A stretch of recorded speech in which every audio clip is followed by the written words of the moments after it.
Hey Packer fans, you all excited for the season to get started? I think we all are. You all excited for this defense we have? Boy, on paper it sure looks good. You think it'll be a top 5 defense? Top 10 defense? Why don't I take a moment and just play devil's advocate here? What if the Packers defense is not very good this year? What if it's middle of the pack to near the bottom half of the NFL stats? Would that be surprising to you? I'm not sure it'd be too surprising to me. The one reason I think this is a possibility, a lack of depth. Let's analyze this starting up front. First of all, our outside linebackers are good to very good. We got Preston Smith and Rashawn Gary, both very good football players, and we expect big seasons from them. Last year's season, both players played 63% of the defensive snaps. What about the rest of the snaps? Where did they go to? Who do we have behind them? I think that's a cause for concern right there. I think it would be wise for the Packers to bring in a veteran defensive end or outside linebacker to help bolster the pass rush. Who knows what'll happen if Gary or Smith gets hurt? We need to be prepared, but we'll see what happens. Let's go to the defensive line. I think this unit looks much better depth-wise than it did last year. You still have Kenny Clark and Dean Lowry, but you've added Reed and Wyatt.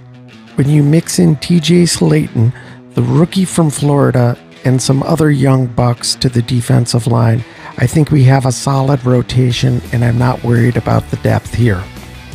The inside linebacker unit is another position group that I think is much improved over last year.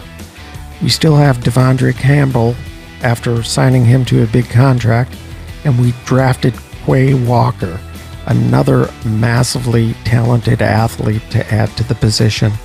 Don't forget about Chris Barnes, and I think we got a good solid rotation there. No worries here either.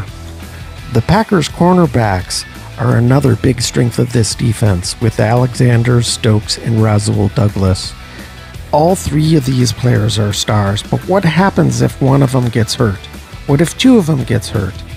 I'm really not comfortable with who they might bring in off the bench in that situation, so there is a bit of concern with depth here.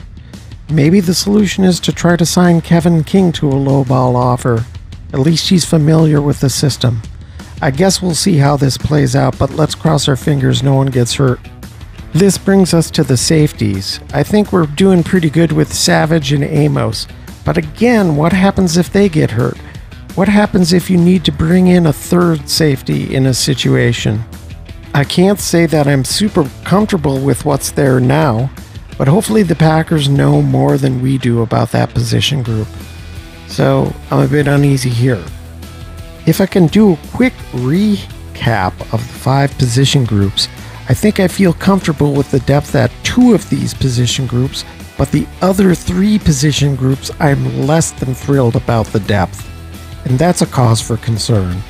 But I'm going to try to be an optimist here. I think this defense on paper is excellent, and I am very excited for the defense.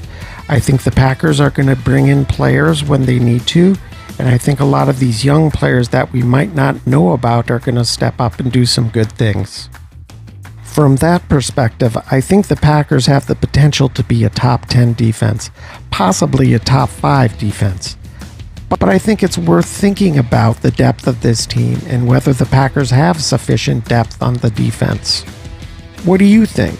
Let me know in the comments. And if you're inclined, please subscribe and check in the description for all the channels to the Pack Attack. Go Pack!